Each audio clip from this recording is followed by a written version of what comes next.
Welcome to another episode of New Game Plus, but it's not just another episode of New Game Plus, it's actually episode 300 of New Game Plus. 300 episodes of this show that we've made. It may not seem much to you, but it's a lot to me. Let me set you a scene. 22-year-old guy working at Blockbuster. Someone comes up and they say, hey, I think you'd be good for a TV show. I reckon you'd be an alright host. Do you want to do it? Yeah, alright, sounds good. 247 episodes he makes of that television show. Then some pancakes are eaten, some chairs are thrown, new show starts. He decides he's going to start a new show, gets a group of talented people together, puts together a new show, makes 300 episodes of that one. 547 episodes of television, 12 years of my life. What have I got to show for it? That's a good question. I'll have to think about that one and come back to you. So because of that, we're going to think about that in another episode where we celebrate our time spent making this show and all the great stuff with it. But for now, we've just got an episode to catch up on all the great stuff that's coming out this year in the video gaming world. So we've got Outer Worlds, we've got Destiny 2 Shadowkeep, and we've got some of the old guard coming back to discuss their favourite things about what they've seen and what they think is going to happen coming up very soon. But for now, something completely different.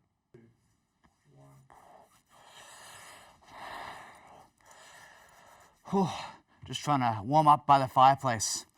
Welcome to the episode 300 version of my red hot reviews.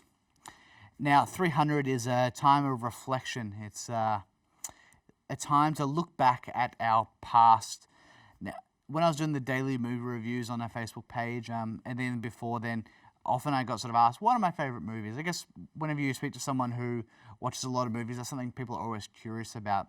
And I always list 3 films. And I think 3 is a good number in terms of giving you a good sort of idea of my tastes and what films have really made an impact on me personally. And the 3 films in no particular order. Wes Anderson's The Royal Tenenbaums, which is an extremely dysfunctional family that sort of come together in New York.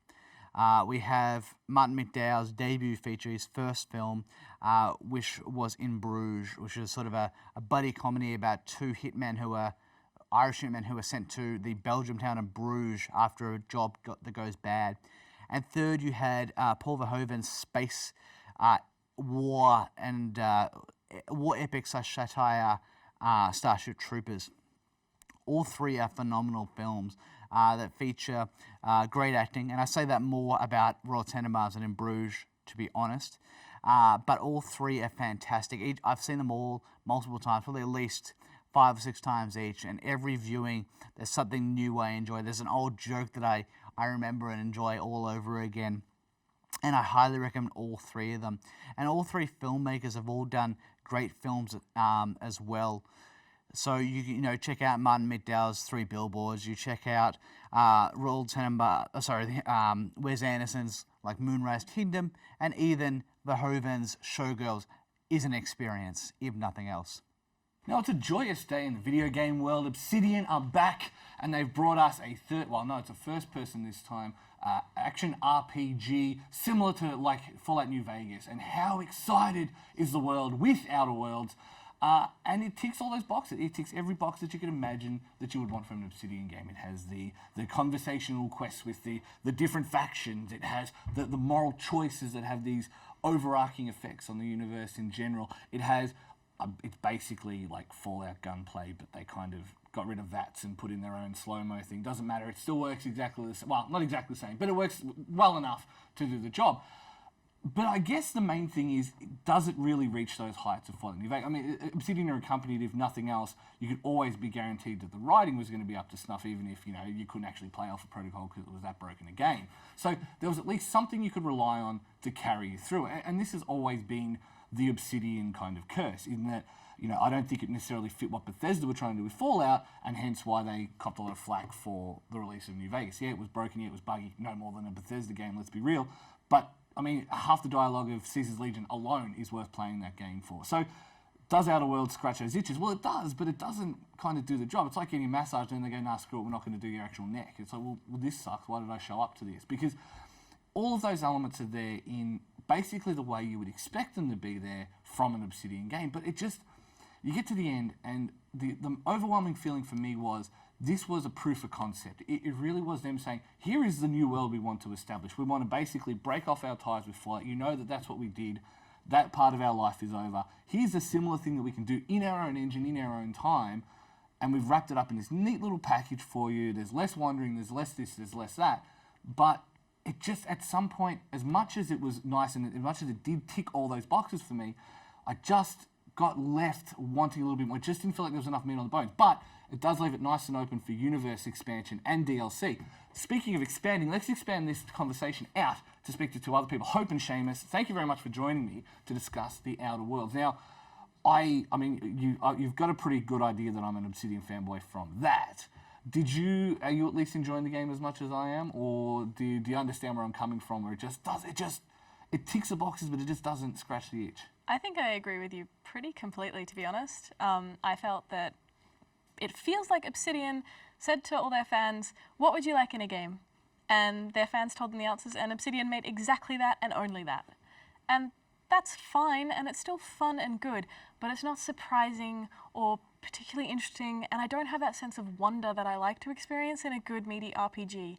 I just have that sense of I'm going to this waypoint and doing this thing and having this cool dialogue option, but I'm not invested like I'd want to be. Yeah, and so that's very similar to how I feel. Now you've played not as much as us of it, I don't think. No, I'm still somewhat early into it, but I definitely have that feeling where I am enjoying it for sure. I'm a big Obsidian fan as well. Like Fallout New Vegas is probably top 5 favorite games of all time. And so I'm really enjoying it, but it just doesn't have that pull. It just doesn't have that, I need to be playing this. I'm telling everyone you need to check this out. I'm loving every minute of it. It is still a really good, if not great, game. It is beautiful. Everything just works really well. It's everything you would expect. But yeah, it just doesn't have that bit more to just really pull you in, to excite you, to immerse you in like a really fantastical world that you just want to be a part of and make better. I feel like I'm just sort of going through the motions. Yeah. The worlds are beautiful. I find some of the lore pretty interesting, but not in the sense that I'm captivated by any of it. And at first I thought that might have been just me, because sometimes when you're not in the mood for this kind of RPG, but I really was. I really wanted something to get its hooks in me, and I really wanted to feel that satisfaction of discovering and loving a new world. And I don't love it, I just like it. It's something fun to do to pass time. Same. Although I do really appreciate the angle that they've gone for, which is, all about just capitalism and just hyper-libertarianism. Yeah, and it's interesting because it's made me reflect on my own personal experiences in IRL in ways I never would have thought a game would, where I'm like, wow, this reflects on the boss or environment I've been in myself, and how I can actually have an impact on that now here. But still, it did raise some questions with me about morality and whether it's like okay if someone is a bad boss is awful, but they're keeping up this team, or in this case an actual whole settlement together. Is that okay? Like, should you leave that be because it's like keeping everything together, or should you be idealist and wreck it all because you think you know better, but it just makes all these people's lives actually worse? And so has actually brought up some interesting moments for me. And those are the best moments for sure. Yes. And like really when they dive deep into making, and the humor of that as well, and just how ridiculous the world is of people being like, yeah, I'm the third generation working for this corporation. I was like, oh my God, that's awful. And like, well, they even managed to sneak in like anarchic, like communist versus like social democrats in there as well. Like they managed to do a great thing with the political spectrum. So I think the consensus is, like, definitely play it if you're into those kind of games, but it's just not going to draw you in the same way like a New Vegas or something like that. Is that fair to say? I think so. Like, I think it's very good. I think it's very competent. I just don't think it's anything new or that interesting. Yeah, I would agree with pretty much everything you've both come across. Yeah, it feels like we've all kind of got the same vibe. Well, all I can say is I await the numerous DLCs and stuff that are definitely coming now that Microsoft bought them, and now that they're on Game Pass. And I can't believe I'm actually saying I'm looking forward to an expansion pack. It's been a very, very long time.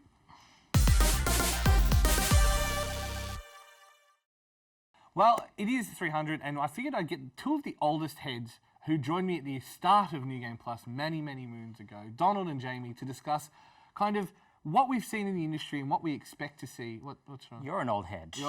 I think I had hair when we started doing this. Ish. But I guess that is the thing to take in mind. I mean, you guys started on the old show, and we're on the new show, and the new show has now run for 300 episodes. We have so congratulations on wasting 7.5 years of your life. We were so optimistic back then. There was really was a better world back then. It was a something world, I'll say that. Yeah, Labour just got, no, it's fine.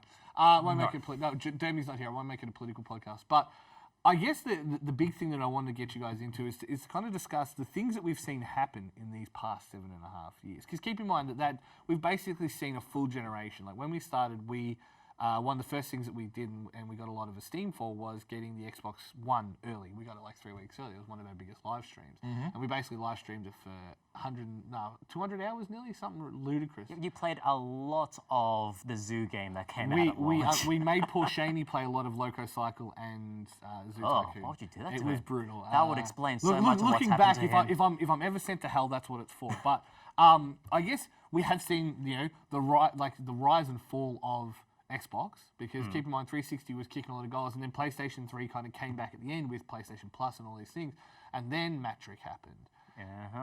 TV, always online. Funnily enough, I do use my Xbox for a lot of Netflix nowadays. Yeah, so same here. It's great. Its media interface is way better. The way that it handles all those apps, funnily enough, is actually pretty good, and I can sync it from my laptop. That was I can Chromecast to it. that was a very precipitous fall that the Xbox name had between the 360 and then the One, and then this past generation has been Microsoft basically building back up, building back their goodwill, and I'd say that they have more of that than ever. And I would say that again, it comes down to who's kind of the figurehead of it, and having someone like Phil Spencer leading that ship and saying, here's the studios we're buying, here's how we've listened to you here, here's how we've listened to you there, I think helps. And I think Sony picked up a ball that was dropped in a big way and ran with it, and they had smart people like House and Leighton, and Cuz was back. So they had all these people who knew what they were doing, and they said, we're not going to get another opportunity like this. So they just took it, ran with it, and made the PS4 what it was. Because I don't think it would have been quite as successful had it not been. And then we'll talk about Nintendo, we'll talk about missed opportunities. Like the Wii U comes out, it's dead on arrival effectively. Yeah. And the last few years of that console started to get decent with some really cool stuff. Yeah. I mean, at the start of the Wii U, they obviously sent all the staff back to do all the 3DS games, and that was kind of the problem. Yeah. And then the Switch comes out, and all of a sudden, like, Nintendo was like the coolest company in the world for like a year or two. It's crazy. Yeah. I think it comes down like it's happened a lot in these past couple of cycles, is that a company succeeds, they get too many ambitions, or the ego gets to them, and then they just make missteps. It's happened with everything, even from the Nintendo, from the Wii to the Wii U. They had to become humble, and we've gotten the Switch. And I would say that that's probably the biggest thing to notice about Sony, is that a lot of their old heads are now gone. Those old heads that I mentioned before, they're gone. And they're putting film gronks in their place. And I don't see that ending well for the PS5. I just don't see how those sensibilities... Into the Spider-Verse 2, coming exclusively to PlayStation 5. I would buy it. The only departments for a long time that were making money for Sony were insurance and gaming, right? And so the movie gronks are going to come over and they're going to say blah blah blah, because then they get those first 2 years of saying, oh, look at how much we've sold.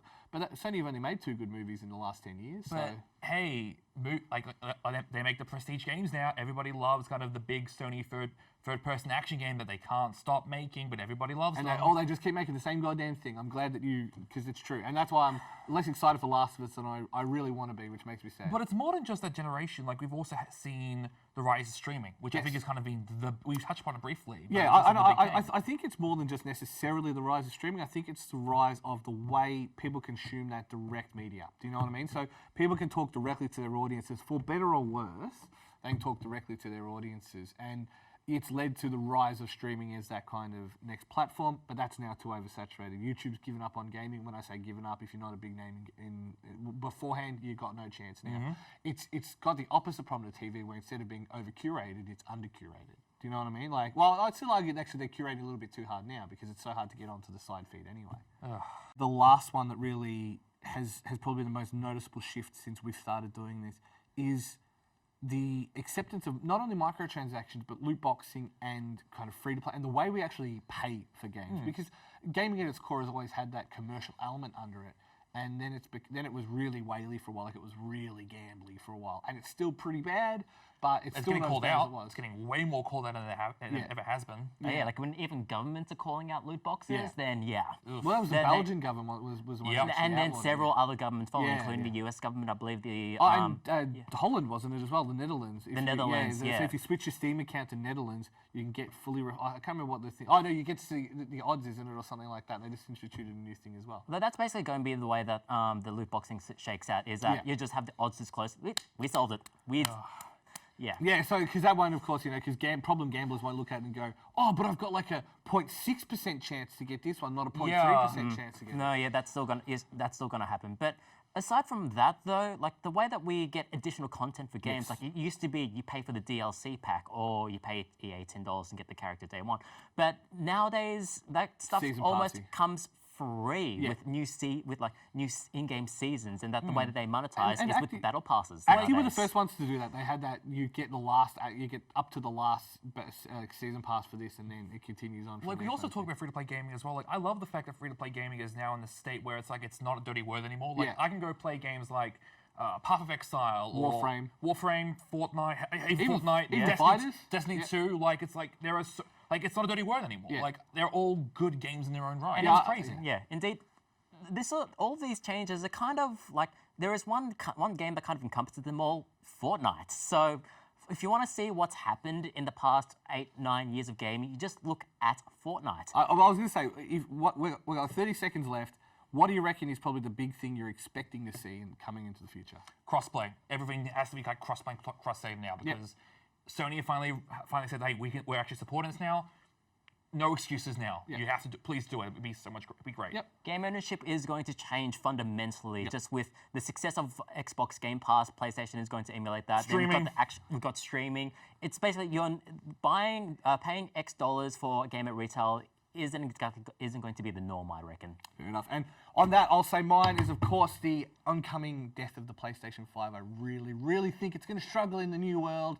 We'll see. I could be wrong, but I really am on these things. So let's see. Send me an email in a year's time. Don shoots for the moon again in Destiny 2, Shadowkeep. Destiny?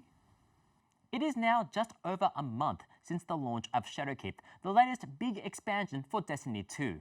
With it comes a brand new segment of story as well as a look into what Bungie has in store for the long term. Now, let's begin with that story. Nightmares have emerged from beneath the moon, and it is up to the Guardians and the mysterious Era's Morn to stop them before the darkness consumes all of humanity. Yes, Destiny has returned to a familiar Destiny 1 location and a familiar, dour, self-serious tone. And I like it that way. Destiny lore is entirely earnest, bordering on the ridiculous, and Shadowkeep's straight-faced presentation is the only thing that stops it from collapsing into a pile of wizard moons. It is a shame then that the base campaign ends so abruptly after its 6 to 8 hour run.